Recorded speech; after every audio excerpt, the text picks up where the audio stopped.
Dahil ang iniisip po nila kapag may trials, may blessing. Amen? Kaya yung iba, gusto nila may trials. Kaya siguro yung sumagot kanina, gusto may trials dahil kapag may trials, may blessing. Mga minamahal, hindi ba pwedeng may blessing kahit walang trials? Di ba? Kaya kung gusto nyo, yung sa akin na trials, sa inyo na. Buong puso kong ibinibigay. Pero yung pagpapala, hati-hati tayo. Share-share tayo mga minamahal. Amen? Dahil sabi ng Biblia yan eh. Amen? Magbigayan, magpalakasan, magtulungan, magdamayan, magmahalan. Blessing yun. Mag-share tayo. Pero pag trials, yung trials nyo, huwag nyo nang i-share sa akin. Sa inyo na yan. Kasi kanya-kanya naman tayo eh. Amen? Kaya kung ako ang tatanungin mga kapatid, sa totoo lang mga minamahal, ay ayoko ng trials. Bakit? Hindi ba pwedeng pagbalain tayo ng walang trials? Pwede naman. Amen. Pero sabi ko nga mga kapatid, meron pong mga Kristiyano, gusto nila may trials. Dahil pag may trials, may blessing. Amen? Eh pwede nga nang walang trials, pero may blessing. Pero mga kapatid, sa Bible, meron talaga. Amen? Hindi natin ito matatakasan, hindi po natin maiiwasan, mga minamahal, meron talaga. Bagamat sinasabi ng Biblia na iwasan natin, layuan natin, pero meron talaga. Amen? May pagsubok ang Kristiyano.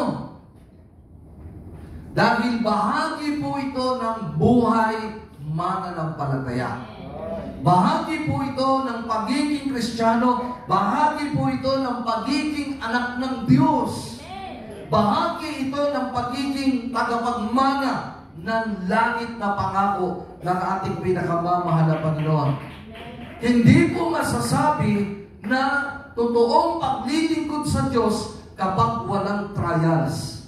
Kapag walang pagsubok, hindi po masasabi na totoong paglilingkod sa Diyos. Kaya yung ating mga baguhan o ating mga bisita, hindi tayo dapat mangamba, matakot, mag-alala. Naku, ay may pagsubok pala, may trials pala sa gawain ito na napuntahan ko.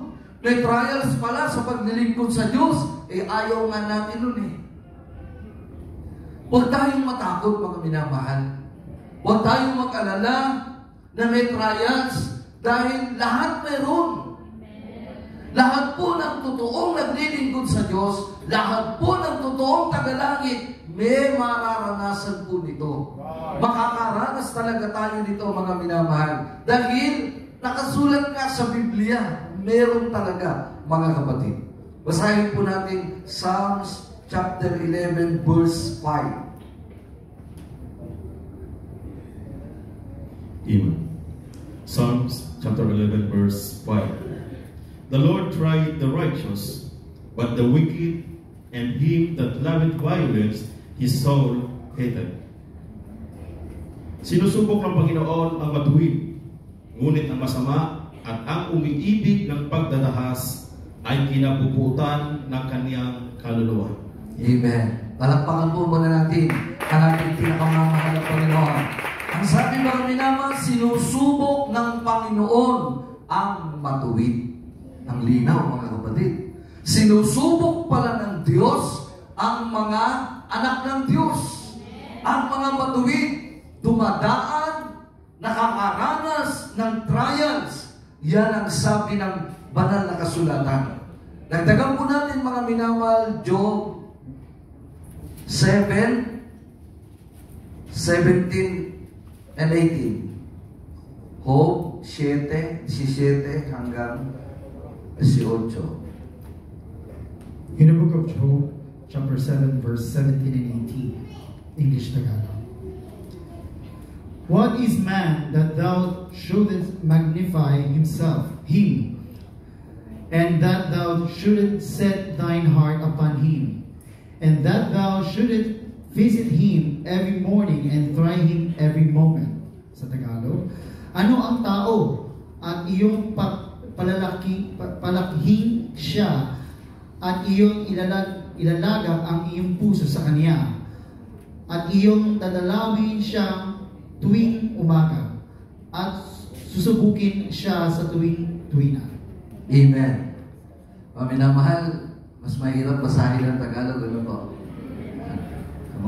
Mga edukadong tao po yung ating tagapagbasa, pero pagdating sa Tagalog, nahihirapan tayo. Amen? Mga kapatid. Ulitin ko, mga minamahal, ano ang tao na iyong palalakihin siya at iyong ilalagak ang iyong puso sa Kanya at iyong dadalawin siya tuwing umaga at susubukin siya sa tuwi-tuwina. Hindi lang pala may dumarating na trial sa buhay ng Kristiyano. Sabi ng aking nabasa, sa tuwi-tuwina. Lagi palang may trial sa buhay ng hindi lang ng Kristiyano, ng lahat. Amen? Talagang meron sa tuwi-tuwi na mga minamahal. Ang tanong, mga kapatid, ikakasama ba natin? Ang tayo po ay sinusubok sa ating pananampalataya? Ikakasama ba natin? Kaya yung iba natatakot. Dahil iniisip nila, ikakasama nila yung pagsubok. Kaya yung iba, nagre-reklamo. Pagsubok na naman. Puro na lang pagsubok. Akala ko ba pag naglingkod sa Diyos, pagpapalain? Bakit puro pagsubok? Mga minamahal, kaya yun ay nagiging saloobin ng iba, namumutaway sa kanilang kaisipan, sa kanilang labi, na bakit puro pagsubok na lang. Mga minamahal, isa lang yan. Hindi sila nasunod sa kalooban ng Diyos. Kapag tayo nasunod sa kalooban ng Diyos, hindi ka magre-reklamo, hindi ka matatakot. Kahit may pagsubok. Dahil alam natin na totoong meron, at sa Biblia, hindi naman tayo pababayaan ng Diyos. Kapag may pagsubok, mga minamahal. Kaya may pagsubok, mga minamahal. So ngayon, ang tanong nga, makakasama ba sa atin ang trials? Ang Biblia po ang ating pasagutin. James chapter 1 verse 12. Hallelujah, praise the Lord. From the book of James chapter 1 verse 12. Blessed is the man that endureth temptation, for when he is tried, he shall receive the crown of life, which the Lord hath promised to them that love him. Santiago Kapitulo 1, versikulo 12. Mapalad ang taong nagtitiis ng pagsubok, sapagkat pagkasubok sa kaniya, siya'y tatanggap ng putong ng buhay, dahil pinanako ng Panginoon sa mga nagsisiibig sa kaniya. Amen. Amen. Mga minamahal, pinalitan na agad beloved brother doon ng mas angko. Kasi ang nakasulat ay yung pagtitiis. Mapalad ang taong nagtitiis ng tukso. Tukso ang nakalagay, mga minamahal. Sapagkat pagkasubok sa kanya, siya'y tatanggap ng putong ng buhay na ipinangako ng Panginoon sa mga nagsisiibig sa kanya. Mapalad ang taong nagtitiis ng pagsubok, sabi ng pagkabasa. Amen? So ang tanong, makakasama ba?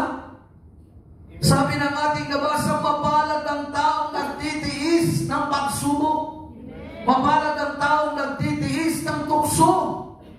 Sapagkat pagkasubok sa kanya, siya'y tatanggap. Ayun na. Yun yung gusto nung iba eh. Pagkatapos ng pagsubok, pagpapala. Dahil yan ang nakasulat, mga minamahal. Pero kung minsan, hindi agad, hindi karaka-raka, dumarating ang blessing. Dahil kaya nga tayo sinusubok. Itinetest tayo ng mahal na Panginoon kung karapat dapat tayong pagpalain. So yung ibang dumanas ng trials, hindi dumating sa kanila ang pagsubok, ay rather ang pagpapala. Dahil nakita ng Diyos na hindi sila karapat dapat tumanggap ng pagpapala. So ibig sabihin, tama na kapag tayo pala'y sinusubok para makita ng Diyos kung dapat nga tayong pagpalain. Amen? Palakpakan po muna natin ang ating mabait na Diyos. Kaya ang sabi po dito sa ating binabasa, mapalad. Hindi sinabing masama, hindi sinabing pangit, hindi sinabing